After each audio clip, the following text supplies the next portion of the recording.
जय श्री कृष्णा। राधे राधे। एकादशी व्रत का महात्म्य। भाद्रपद मास के शुक्ल पक्ष की पद्मा एकादशी का महात्म्य। युधिष्ठिर ने पूछा, केशव, भाद्रपद मास के शुक्ल पक्ष में जो एकादशी होती है उसका क्या नाम है, कौन देवता है और कैसी विधि है, यह बताइए।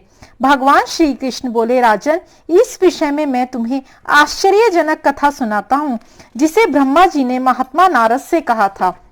नारद जी ने पूछा, हे चतुर्मुख, आपको नमस्कार है। मैं भगवान विष्णु की आराधना के लिए आपके मुख से यह सुनना चाहता हूँ कि भाद्रपद मास के शुक्ल पक्ष में कौन सी एकादशी होती है।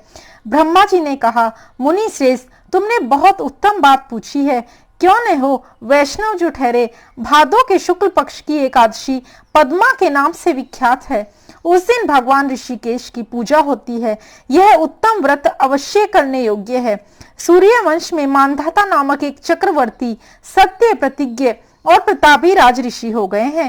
वे प्रजा का और अपने औरस पुत्रों की भांति धर्म पूर्वक पालन किया करते थे। उनके राज्य में अकाल नहीं पड़ता था, मानसिक चिंताएं नहीं सताती थी और व्याधियों का तो प्रकोप भी नहीं था। उनकी प्रजा निर्भय तथा धन धान्य से समृद्ध थी। महाराज के कोष में केवल न्यायोपार्जित धन का ही संग्रह था। उनके राज्य में समस्त वर्णों और आश्रमों के लोग अपने अपने धर्म में संलग्न रहते थे। मानधाता के राज्य की भूमि कामधेनु के समान फल देने वाली थी। उनके राज्य करते समय प्रजा को बहुत सुख प्राप्त होता था। एक समय किसी कर्म का फल भोग प्राप्त होने पर राजा के राज्य में 3 वर्षों तक वर्षा नहीं हुई। इससे उनकी प्रजा भूख से पीड़ित होकर नष्ट होने लगी।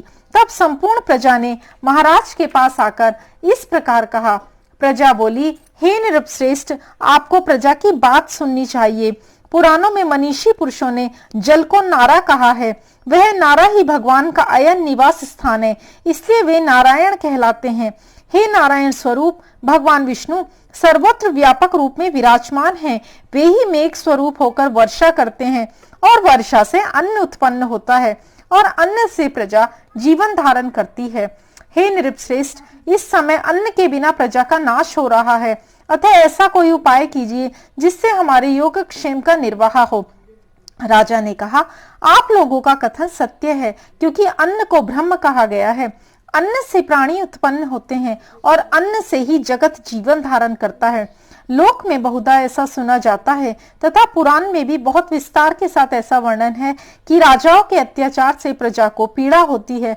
किंतु जब मैं बुद्धि से विचार करता हूँ तो मुझे अपना किया हुआ कोई अपराध नहीं दिखाई देता। फिर भी मैं प्रजा का हित करने के लिए पूर्ण प्रयत्न करूंगा। ऐसा निश्चय करके राजा मानधाता इन्हें गिने व्यक्तियों को साथ ले विधाता को प्रणाम करके सघन वन की ओर चल दिए।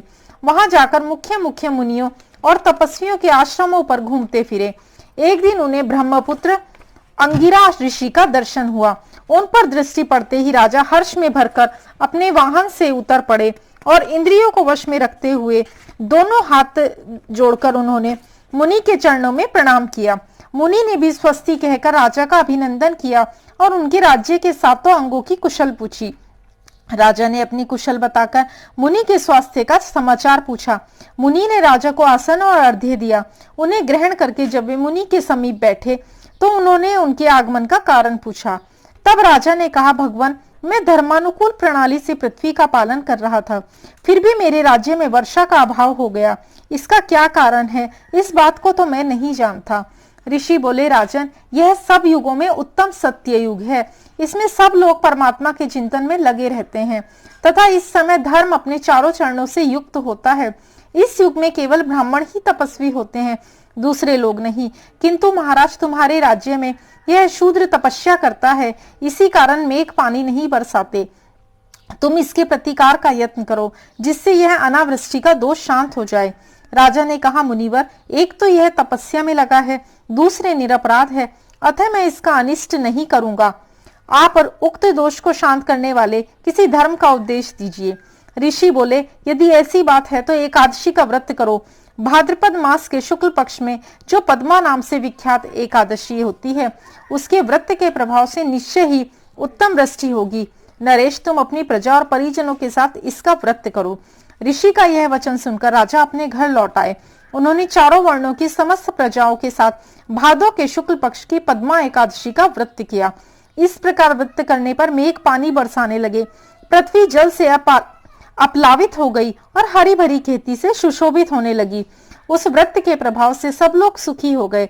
भगवान श्री कृष्ण कहते हैं, राजन, इस कारण इस उत्तम व्रत का अनुष्ठान अवश्य करना चाहिए। पद्मा एकादशी के दिन जल से भरे हुए घड़े को वस्त्र से ढककर दही और चावल के साथ ब्राह्मण को दान देना चाहिए। साथ ही छाता और जूता भी देने चाहिए।